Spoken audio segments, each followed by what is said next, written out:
A generation ago, parents were scared of Elvis and then the Beatles. Well, today, teenage pop star Justin Bieber has millions of America's young daughters wrapped around his little finger. So one dad set out to unravel the mystery. Here's my co-anchor, Bill Weir. The first time I met Justin Bieber, he looked like he just arrived from a land of R&B elves. Taught yourself guitar, drums, trumpet, piano? Yeah. He was a puppy, adorable beyond suspicion, impossible to resent. When I met you, girl, my heart went knock, knock. Well, those days are over, because in the eyes of the law, this molten moppet is now a man. Justin, great to see you, man. Great to see you, too. A man who still makes our young daughters do this. So as long as he gazes from the pillowcase of my 15-year-old niece, I get to care about his new tattoos, how he treats women, and whether he actually punched a paparazzo last month as reported. I can't really talk about that. But before we get to his character, there is something else all you Bonnaroo dads and Coachella moms are entitled to judge.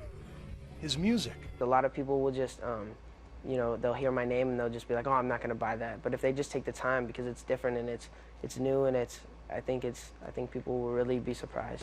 Fair enough. Love, love me do. If the Beatles can go from Love Me Do to the White Album,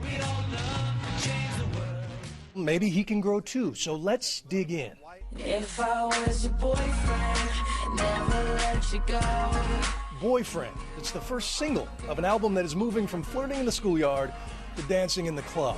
More bass, more falsetto, but still layered with the kind of sensitive lyrics that have been sending shots of dopamine into young female brains since Donny Osmond. I actually listened to your new album for the first time this morning. Okay.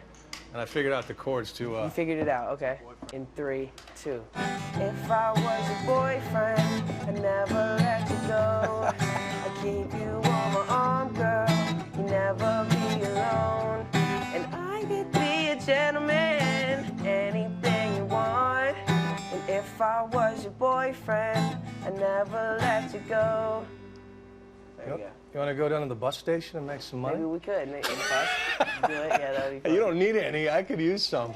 But when you hear that, did you write that hook? I did, yeah. Well, me and Mike Posner. Mike Posner is another artist, but he's a great writer, and he helped me write the song.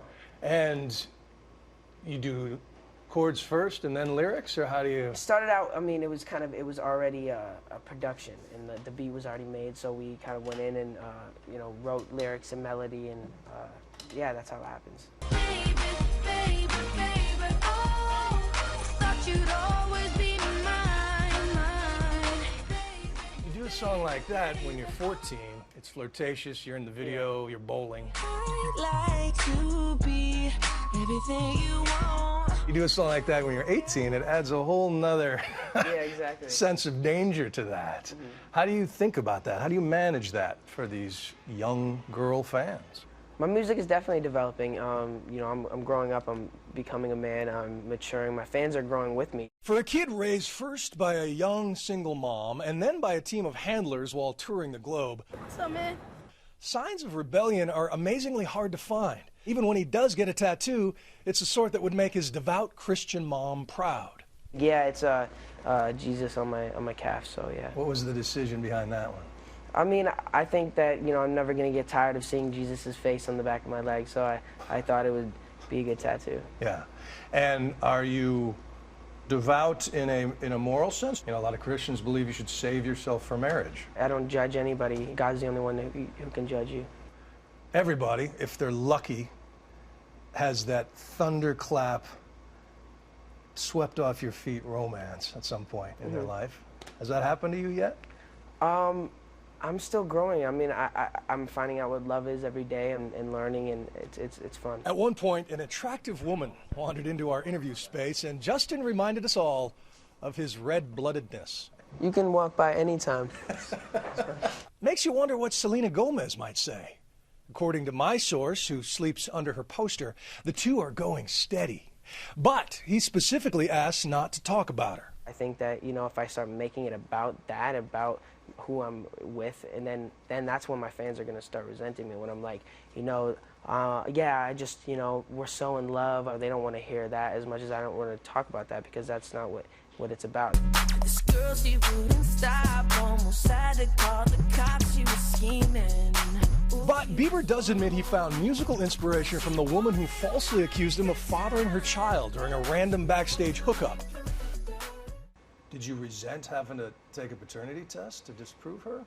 I didn't want to take it just because of the fact of like, it's like, why should I have to do this? Like, this is ridiculous. But, you know, I just wanted it to be over. So by the time it was like dragged on, I was like, fine, I'll just take it. And you got a song out of it. Yeah, I got a song out of it. I mean, everything happens for a reason. That's what I like to say. And you know what? He really seems to believe he got famous for a reason. And he seems to respect that power. So in the end, your daughters could be in love with a lot worse. Oh, and Justin, one more request. On the next tour, would it kill you to mix in some Neil Young? He's Canadian. And then maybe the dads who bought the tickets and drove the van can share a little of this group love. Way to go, Bill. Bieber's new album, Believe, is in stores now.